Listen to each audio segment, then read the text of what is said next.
L'air crépitait, non pas à cause de la foudre, mais de quelque chose de plus puissant, l'anticipation. Je me tenais immobile, statue de défi face à l'obscurité qui approchait. Devant lui, Yu-Mei-Er, vision d'une grâce mortelle, tournait comme un prédateur flairant le sang. Son rire, tel le tintement de clochettes empoisonnées, tranchait le silence pesant. Les torches vacillaient, projetant des ombres dansantes à travers la clairière. Leurs flammes, reflets de l'enfer qui faisait rage à l'intérieur de Kaiyang. Chaque instinct me hurlait de fuir, d'échapper au danger envoûtant qui irradiait de Yu-Mei-Er. Pourtant, je tenais bon, enraciné comme un chêne millénaire face à la tempête qui approchait. Le parfum du jasmin nocturne, la signature olfactive de Yu-Mei-Er, flottait vers lui. Une douceur trompeuse qui cachait son intention mortelle. Il l'enveloppait, une étreinte suffocante qui menaçait de lui voler son souffle, sa résolution, sa volonté même. Ce n'était pas un combat ordinaire, c'était une bataille pour son âme. Yu-Mei-Er s'approcha, ses pas silencieux et fluides comme ceux d'un fantôme. Pourquoi résister, Kaiyang? Embrasse le plaisir, le pouvoir que j'offre. Chaque mot était un fil de soie, filé pour le lier, pour l'attirer dans sa toile de tentation. Les poings de Kaiyang se serrèrent.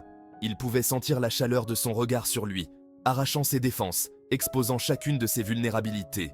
Des images, séduisantes et dangereuses, traversèrent son esprit. Des promesses murmurées par le vent, de hauteurs inimaginables et de profondeurs enivrantes. Pourrais-je résister? Devrais-je le faire?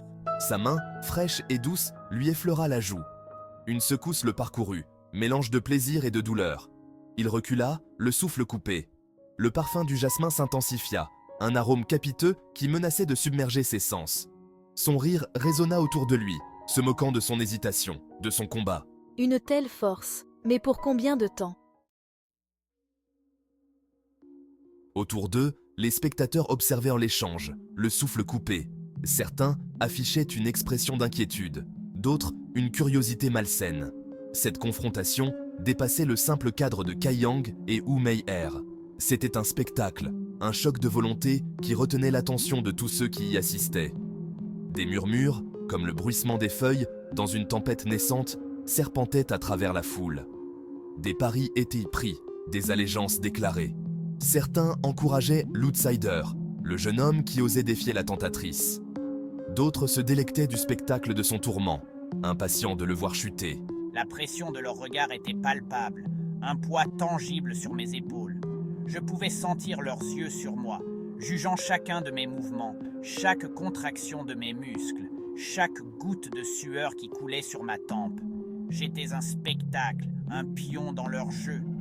Mais je refusais d'être leur jouet. Cette bataille, cette lutte était la mienne, et la mienne seule.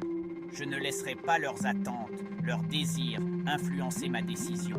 Je tracerai ma propre voie, même si cela signifiait marcher à travers le feu. Je choisis ma propre voie. La voix de Kaiyang, bien que tendue, résonnait d'une nouvelle détermination. Il soutint le regard de Yu-Mei-Er, le sien clair et inébranlable. Il ne voyait plus la tentatrice séduisante, la sirène envoûtante. Il ne voyait plus qu'un obstacle, un test de sa résolution. Une lueur de surprise traversa le visage de Yu-Mei-Er, rapidement remplacé par un masque d'amusement glacial. Qu'il en soit ainsi. Elle prit une inspiration, sa voix perdant sa douceur mielleuse. L'air autour d'elle crépita d'énergie, non plus séduisante, mais dangereuse, volatile. Il pouvait sentir le pouvoir qui émanait d'elle, une force tangible qui pesait sur lui, menaçant de l'écraser.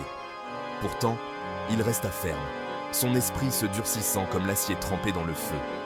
Il avait déjà affronté la mort, regardé l'abîme en face et en était ressorti plus fort.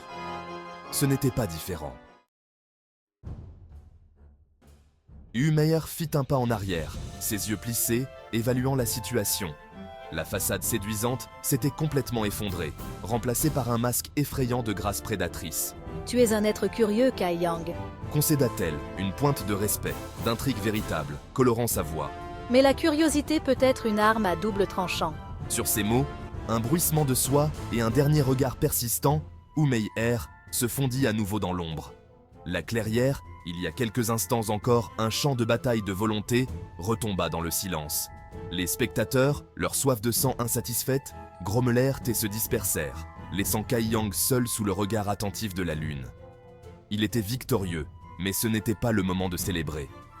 Le chemin qui l'attendait était long, semé d'embûches, et il savait que ce n'était que le début. Mais il s'était prouvé quelque chose à lui-même, quelque chose de vital. Il n'était pas une marionnette à manipuler, un pion dans le jeu de quelqu'un d'autre.